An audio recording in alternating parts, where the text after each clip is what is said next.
So I'm excited to do this with you and share this lesson. My name is Faith Showerman. I am a research lecturer at the University of New Mexico Taos branch, and I work for the Taos Education and Career Center here in Taos with adult education.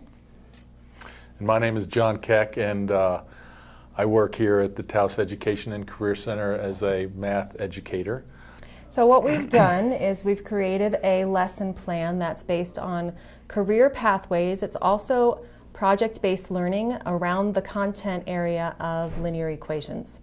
Within the lesson plan, we have the standards that we're trying to focus on, and so that's something that we're addressing. Obviously, that's one of our focuses.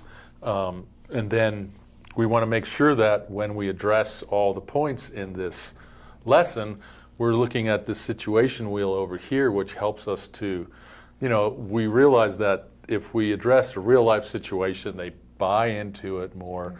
And if we can address it in all these different ways, if we can graph it, if we can show it on a table, on a diagram, in words, in an equation, we touch all these points and it helps them to, to understand it more deeply, and hopefully it will stay with them longer. Mm-hmm.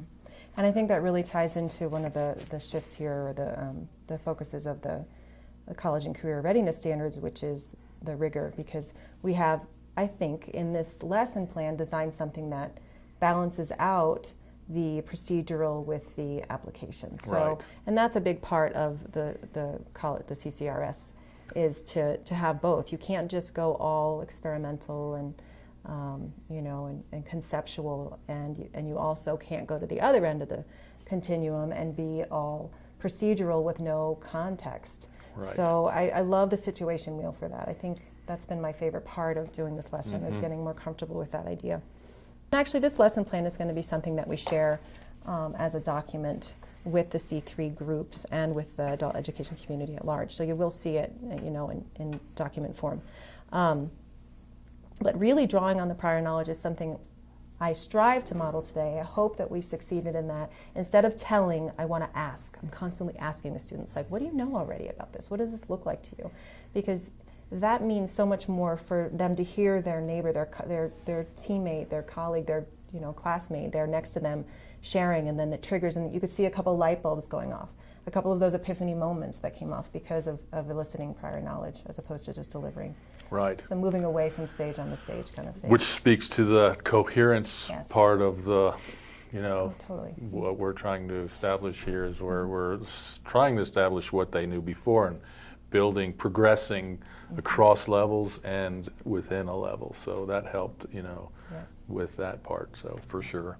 What we've been learning is that if we can create a lesson around a real life situation, and then with that real life situation, then be able to describe it mathematically in words, with equations, graphs, tables, diagrams, in as many ways as possible, that you can it helps you to remember, becomes part of your base. So we connect it to what you already know, some kind of real life situation, and then as many different ways as we can explain it, it'll help you to remember what we're doing. Okay, we're going to try to do that over the course of the next 3 days. But the situation that we're going to talk about right now is one where we decide we're going to start a little burrito cart. Okay, we're going to sell some burritos to make some extra money for the holidays or for whatever reason. Maybe as a fundraiser for TECC. Okay, we're going to do and sell some burritos. So what your challenge is to try and figure out with just this information how much each burrito is being sold for.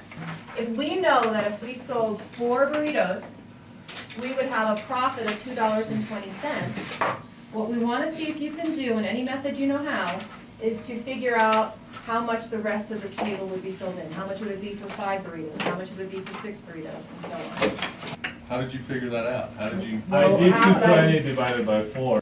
So I like to give them a framework so they kind of know what's expected of them and to know how they're going to tie what they're looking at to their future expectations. Everything we did today with the lessons, when I'm telling it, I want the whole linear equation, the table, the graph, the chart, the story to fit and tell the same story, they're going to have to find that story tomorrow. So I wanted them to attach importance to it so they would pay attention. If I'm going to ask a student to just solve 3x plus 7 equals 9, why? What does it mean? It has no meaning. They start feeling procedurally, it's when we come into the topic of rigor from the college and career readiness standards. It's like that they could do it and it's like a puzzle and they could get the procedure, but there's, you know, a month goes by and they haven't done that and someone will ask them to solve an algebraic equation and they'll have no cognitive memory of it whatsoever. But you attach that to a story, to a situation, to something meaningful. We let them attach it themselves to something that they find meaningful, and they're not going to forget it. These variables have other names that we call them. The X is, well, I won't tell you, let me ask you. One of them is dependent and the other one is independent. Does anybody know whether the X is the dependent or the independent? The Y has to line up with the X, so it depends on the X. The Y depends on the X. Exactly. So the number of burritos, we don't know, we might have a day where everybody's super hungry and we sell out of burritos in a day, right? It's like 25 gone, oh, I gotta go home and make more, I'm done for the day, cool, right? You know, but the amount of profit we make depends on how many burritos we sell. So, situation we had and identified, right? We made a table based on research that I did. So I did the research. You're going to do the research in your own career pathway tomorrow. But I did a little bit of research here, and I came up with these numbers and figured it might cost me $15 to get started making a couple burritos, and so on. So I then did the table. You're going to do the same thing. You're going to have your situation. You're going to find your data. We're going to go in computer labs. If you have smartphones, you can do research in here tomorrow. So we'll help you make sure you have the ability to get on the internet and find some real-world research in your career cluster, okay? And you're going to build yourself a table. Then you're going to recognize what the pattern is here so that you can create a story. They're going to learn to communicate with each other, communicate with us, you know, ask questions when they don't understand something. Present an idea. All of those things are very helpful when you're out in the workforce and you're in your career. And the teamwork is going to be the big thing Yep. tomorrow that we're going to have to really support them in, because that's huge. So many careers now work in teams and collaborative teams. What are some of the career pathway clusters that you're interested in? Do you know what I mean when I say career pathway clusters? No. Anybody? Not, no? Okay. Well, there's a list of career pathway clusters, but essentially she's asking what, if you have any idea what career you're interested in or what direction you want to head as far as that goes. What do you want to do? Here, this is a better question. Right. What do you want to do? I want to be a mechanic and a therapist. Mechanic and a therapist. That's brilliant. And I want to be really transparent with this lesson. I want to be really transparent with the students and be like, this is not just an assignment that we're asking you to do. This is a professionalism skill. This is something you're going to need in your workforce. This is something that builds confidence. But it also gave them a framework to think about. Like, Right. why is this important? Why are they making me present in front of everybody? You know, and I'm always. This is my favorite part of the lesson. I mean, seriously, seeing what they do with it. And, you know, some presentations are stronger than others. Some students are stronger in the subject matter than others. But I think they all had assessed, if you were looking at it as a formal assessment, which is what the final presentation is, I say they all demonstrated learning. I thought Adilma's presentation was fantastic. She, even though she was obviously nervous, she had so much to say other than just what the equation was, you know, and I thought that was good, you know. And that's kind of, it's interesting when I don't know if this will help if other teachers do this lesson, you know your students, and when there's a particular struggle and to share, she had wanted to leave yesterday and didn't want to be part of the project. And I said, you know, Adilma, you've got a lot of wisdom, you've learned so much, and the Peace Corps idea is something that our students have probably never heard of. And what you have the ability of right now is a place to share with them something that you find passionate about and have passion in yourself about, which clearly she did.